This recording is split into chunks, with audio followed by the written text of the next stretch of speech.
শারমিন আপুর special recipe. Sharmin আপুর হাতেরটা আমি খাইতে পারতেছি না, এখন নিজে বানাই খেতেছি। আপুর রেসিপি ফলো করে। আমার গলাটা ভেঙে গেছে কেমন। এটা ভাজতে হবে। কি করে ভাজতে হবে? অল্প আছে অনেকক্ষণ ধরে একটু লাল লাল করে ভাজতে হবে। আপু বলছে আর ভাজা দরকার নাই, এখন কনডেন্স মিল্ক দিয়ে দিতে বলছে। সমস্যা হলো বাসায় কিসমিস নাই, এটা নাইতে মনে নাই আমার। কিসমিস দিব না, শুধু বাদাম দিব। তাহলে তো হইলো না।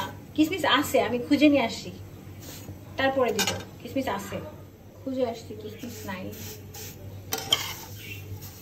আমার সকালবেলা মনে ছিল না যে আমি কিসমিস আনা। আগে বাদাম দিয়ে দেব। এই হয়েছে বাদাম, আমি অর্ধেক খেয়ে ফেলছি। এটার প্রসেস করতে করতে আমি অর্ধেক খেয়ে ফেলছি।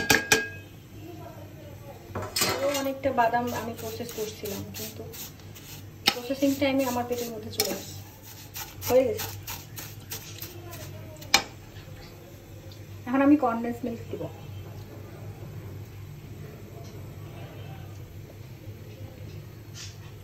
মাঝখানে আমি একটু খাইয়ে নিছি 1 চামচ কনডেন্স মিল্ক। আমি আসলে অনেক ছোচা।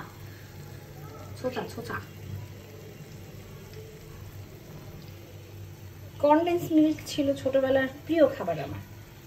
মানে এটা ফ্রিজের মধ্যে থাকা মানে কারণে অকারণে ফ্রিজ খুলবো আর আঙুল চুবিয়ে চুবিয়ে কনডেন্স মিল্ক খাবো।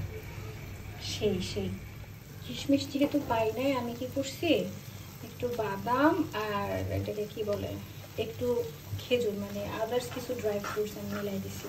এটাকে এখন আমাকে নাড়তে হবে। হ্যাঁ, এরকমের হয়েছে। তারপরে হচ্ছে আমি নামাই নিছি। এই যে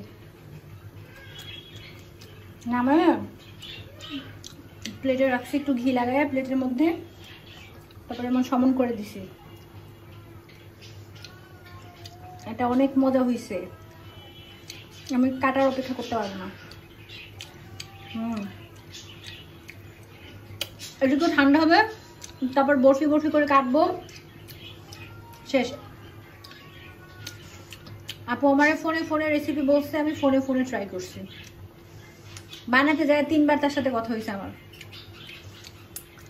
ওকে, ধন্যবাদ। এটা খাওয়ার সময় পুরো রিভিউ দিব, যদিও আমি এখনই খাইছি। মজা হয়েছে, অনেক মজা হয়েছে।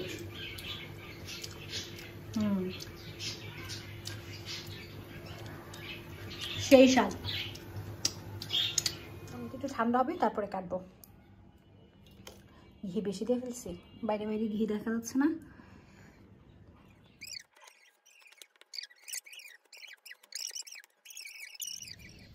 আমি যে কি মজা খাচ্ছি।